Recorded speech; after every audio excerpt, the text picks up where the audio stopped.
Je vous ai parlé il y a quelques jours, quelques petites semaines, de la révision qu'on avait faite sur la moissonneuse, une panne qui était en train de mûrir, l'arbre du boîtier de broyeur, un arbre qui commençait à se voiler. Puis je vous avais dit qu'il était marqué, qu'il avait été réparé, ça avait déjà été ouvert.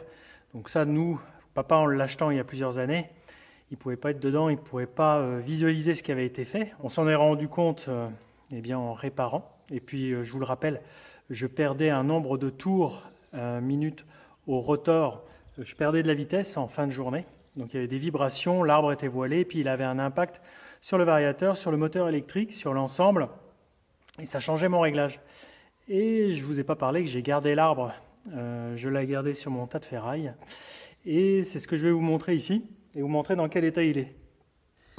Là, on a des cannelures. Bon, on a une série de roulements qu'on a toujours laissés.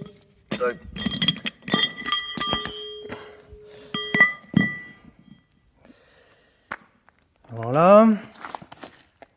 Alors, je ne sais plus où est situé. Je crois que c'est cette partie-là où il y a le moteur électrique et que la variation se fait ici. Là, on est dans le bloc.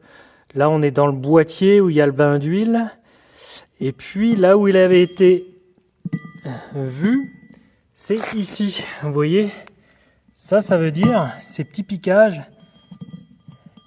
ces petits coups de pointeau, là, ces petits coups, ces petits ronds, ça a été donné avec un pointeau et un marteau pour créer du relief sur la matière.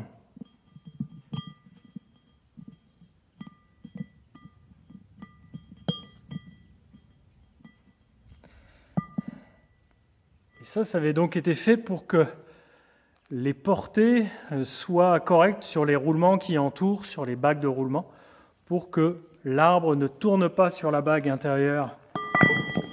Alors, c'est pas ces roulements-là, mais voilà, pour pas que ça tourne sur ces surfaces-là, pour que la bague adhère à l'arbre et que le roulement fasse bien son effet. Il ne faut pas que l'arbre tourne à l'intérieur de ça.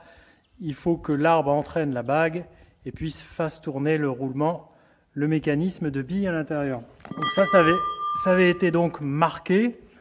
Quel problème ils avaient eu sûrement qu'un roulement a été changé. Et puis là, au fur et à mesure du temps et des années, ça s'est mis à retravailler et puis à de plus en plus vibrer. Donc voilà, c'est juste ce que je voulais vous faire voir. Bon, voilà, le vestige. C'est bon pour faire de la musculation maintenant. Allez, on va le mettre sur le tas de ferraille et puis on le vendra au poids de ferraille au kilo. Voilà pour l'information et je voulais vous montrer un petit peu la tête de cette mécanique intérieure qui a été revue. Donc ça, l'arbre, je l'ai changé, puis d'autres arbres aussi, puis un moyeu. Il y a un moyeu, il y a la roue crantée, il y a tout ce qu'il faut. Voilà, ça aussi on l'a changé. C'était bien usé, mais c'était pas ça vraiment le cœur du problème. Mais voilà, ces petites pièces, je les ai gardées sous le coude. Voilà. Vous voyez un petit peu cette œuvre. Et ça, sur la longueur, on est sur 60 cm. Eh bien, c'est pas très visible à l'œil comme ça, mais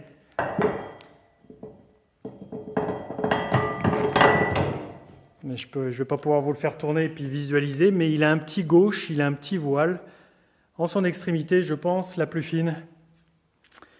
Et ça, fallait prendre le problème à la base et ne pas laisser le voile se prononcer, sinon c'est un arbre qui aurait fini d'équerre et qui aurait emmené pas mal de métal autour de lui si ça avait cassé à pleine vitesse. Voilà, allez, à la prochaine.